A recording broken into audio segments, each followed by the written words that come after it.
Assalamualaikum warahmatullahi wabarakatuh.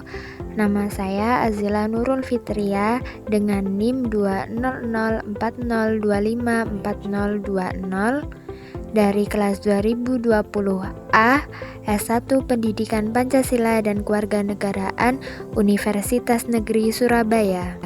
Kali ini saya akan menjelaskan tentang pengendalian sosial. Mari kita bahas selengkapnya. Apa sih yang dimaksud dengan pengendalian sosial itu? Pengendalian sosial berarti suatu pengawasan di mana yang dari masyarakat terhadap jalannya pemerintahan. Pengendalian sosial juga dapat berarti sebagai proses yang digunakan oleh seseorang atau kelompok untuk memengaruhi, mengajak, bahkan memaksa individu atau masyarakat agar berperilaku sesuai dengan norma dan nilai-nilai yang berlaku di masyarakat, sehingga akan terciptanya ketertiban di masyarakat. Selanjutnya, pengendalian sosial menurut para ahli.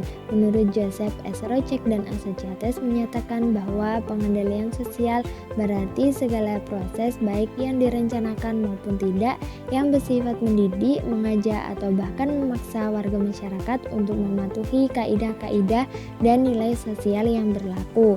Kemudian menurut Robert M. Z. Lawang menyatakan bahwa pengendalian sosial adalah semua cara yang dipergunakan suatu masyarakat untuk mengembalikan si penyimpang pada garis yang normal atau yang sebenarnya. Lalu menurut Karel J. Figger menyatakan bahwa pengendalian sosial adalah kelanjutan dari proses sosialisasi dan berhubungan dengan cara-cara serta metode-metode yang digunakan untuk mendorong seseorang agar berperilaku selaras dengan kehendak kelompok atau masyarakat. Kemudian, pengendalian sosial dapat dilakukan antara individu terhadap individu lainnya. Misalnya, seorang ibu yang mendidik anaknya untuk menyesuaikan diri pada kaidah dan nilai yang berlaku, atau mungkin dilakukan oleh individu terhadap kelompok. Misalnya, dosen pada perguruan tinggi memimpin beberapa mahasiswa di dalam kuliah kerjanya. Seterusnya, pengendalian sosial dapat dilakukan oleh suatu kelompok terhadap kelompok lainnya atau oleh suatu kelompok terhadap individu lainnya. Nah, apa sih tujuan dari pengendalian sosial itu? Tujuan pengendalian sosial yaitu untuk mencapai keserasian antara stabilitas dengan perubahan-perubahan yang ada dalam masyarakat atau untuk mencegah terjadinya penyimpangan sosial. Selain itu, suatu sistem pengendalian sosial bertujuan untuk mencapai keadaan damai dengan melalui keserasian di mana antara kepastian dan keadilan atau kesebandingan. Lalu, bagaimana sifat dari pengendalian sosial? Pengendalian sosial berdasarkan sifatnya terdiri dari preventif atau represif ataupun kuratif, di mana preventif yaitu suatu usaha sebagai pencegahan terhadap terjadinya gangguan-gangguan pada keserasian di mana antara kepastian dengan keadilan. Usaha-usaha preventif misalnya dijalankan melalui proses sosialisasi, pendidikan formal dan informal. Lalu represif yaitu suatu usaha untuk mengembalikan keserasian yang pernah mengalami gangguan.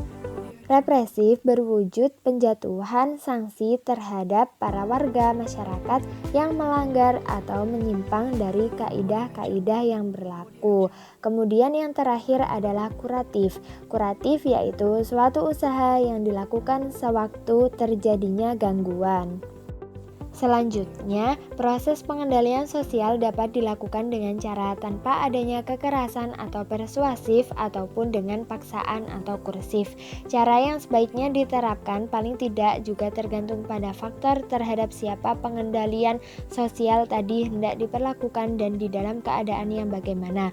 Dengan cara tersebut, pengendalian sosial juga berfungsi untuk membentuk kaidah-kaidah baru yang mengganti kaidah-kaidah lama yang sudah goyah.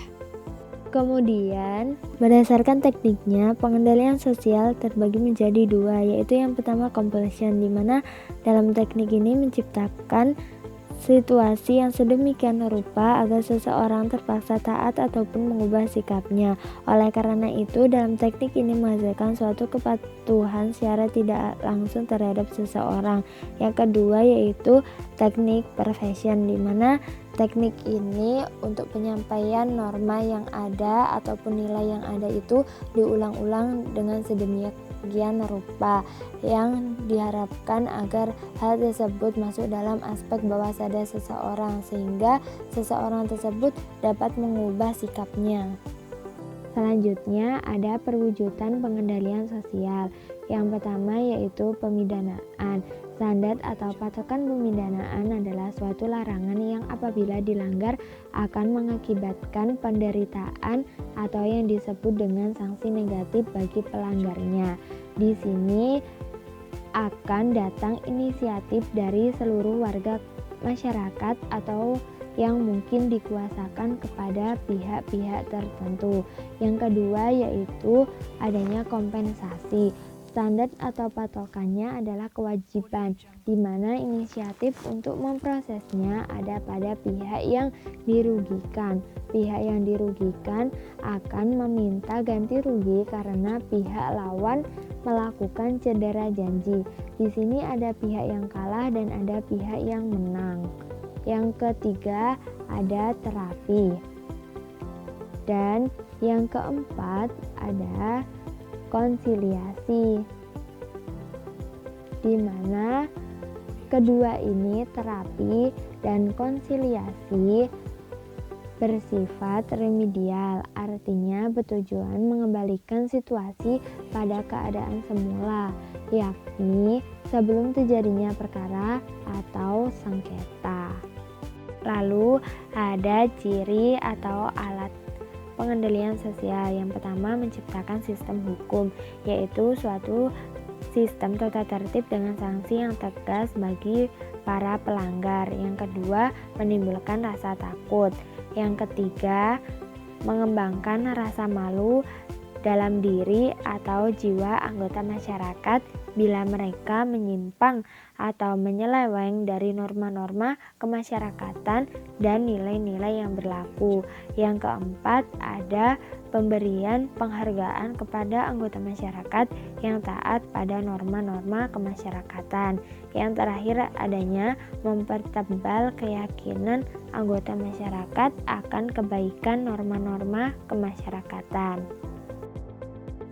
Selanjutnya ada bentuk pengendalian sosial. Yang pertama formal social control, di mana pengendalian sosial di sini diatur oleh hukum tertulis atau perundang-undangan, yakni keputusan-keputusan penguasa yang bersifat resmi dan tertulis serta mengikat umum.